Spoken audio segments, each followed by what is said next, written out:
Hello, magandang araw po sa ating lahat. At mayroon lang po akong i-discuss dito sa mga barya na ito na malaki.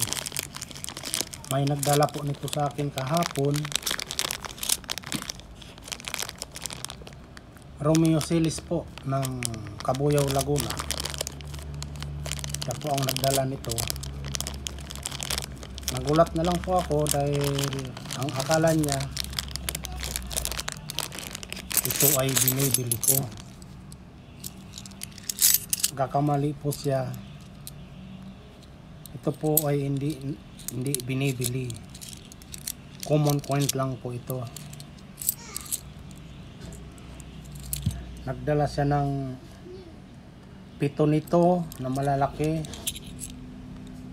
Kalabaw 1972, 1974 na pisong Malacao si Rizal, at saka itong kalabaw 7 din, nagdala din siya. Akala niya binibili ko, hindi niya alam common coins lang po ito, hindi nabibili. Ang bumibili lang po nito ay yung mga fake vlogger, mga ambugirong vlogger na binibili daw nila ng 1,500 ang isa nito. At tinanong ko naman siya bakit dinala niya dito, samantalang mayroon din naman kakong vlogger doon. Kilala niya naman siguro si Alan Bartolome na bumibili nito ng mga common coins na ito. Ang sabi niya, parang hindi naman daw totoo kasi pipiliin pa. Tsaka maraming mga nagrereklamo na daw doon. Kunyari, pipiliin na para mabili yung coins niya. Sabi ko, swerte mo kapag napili ka. Sabi ko, kahit ilang libong share at heart mo doon, hindi ka talaga mapipili noon. Dahil hindi natin alam, baka for content lang nila, sila yung kikita sa content nila. Mga pinapaasa nila yung mga taong walang alam na kunyari bibili nila ng mataas na halaga 1,500, ito daw 1,500, tapos itong kalabaw 1,000. Sabi ko, diyan pa lang hindi na kayo, wag na kayong maniniwala diyan. Sabi ko kay Mang Romy Silis ng Cabuyao ng Laguna. Kaya lang, sabi ko, hindi ko ka kuyang bibilhin. Dumating dito ng alas 6 ng hapon ng linggo. Sabi ko, hindi ko yan bibilhin. Mabuti, mayroon siyang talagang dala na yun ang binili ko na hard to find. Ito po yun.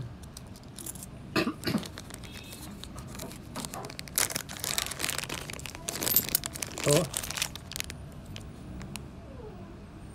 2005 na piso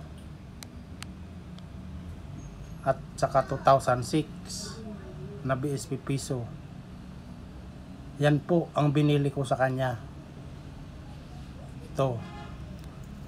Natuwa naman siya dahil kahit papaano may dala din siyang hard to find na bininta sa akin.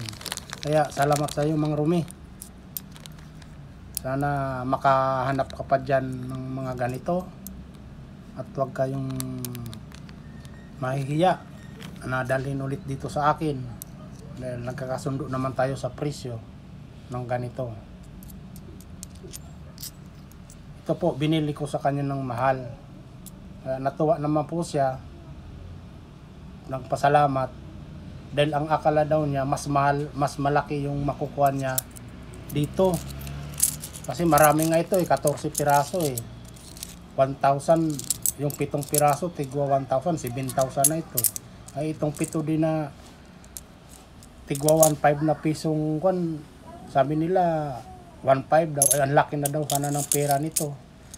Ngayon ito, hindi ko ito binili. Binigay na lang ito sa akin. Iniwan na. Sabi niya, wala din naman palang kwenta yan. Talagang walang kwento ito dahil napakarami pong may hawak nito. ng ganitong klaseng piso. Napakarami po nito na nagkalat pa sa atin dito sa Pilipinas. Kaya huwag kayong maniniwala na ito ay nabibili ng mahal. Hindi po yun totoo. Ang bumibili lang nito kunwari yung mga pick vlogger, coin vlogger na sila ang kumikita. Ginagawang content lang nila ito. Pero ang totoo nito, hindi po ito binibili. Kaya natuwa siya, ito ang binayaran ko na lang sa kanya ng malaki. Tuwang-tuwa naman siya dahil galing pa siya ng Cabuyao, Laguna. Yan. Kaya maraming salamat muli. Salamat niya pala muli Mang Romy Silis ng Cabuyao, Laguna. Sana makahan ka pa ulit nito ng ganito, bibiling ko po sa iyo. Hindi kayo magsisisi sa ibibigay ko sa inyo ng presyo ng ganitong coins, hard to find. Saka ito, salamat na rin dahil iniwan mo na rin sa akin. Dito na lang ito, naka-stock at walang halaga. Kaya muli, maraming salamat at pagpalain po tayo ng ating buong may kapal. Sa mga coins, naghunting po ng coins, huwag na po kayong umasa na may mga ganito kayo na ito ay mabibili ng mataas na halaga. Hindi po ito nabibili. Ito. Hindi po yan nabibili. Bagaman nabibili ito per kilo. Kung marami yan per kilo, 50 pesos po ang isang kilo nito. Diyan po sa Quiapo, Manila, marami po nitong, doon po ito binibili. Pag marami yan, per kilo, dalhin nyo po doon sa Quiapo. Kahit isang balding ganito, bibilin po yun, per kilo. Salamat po.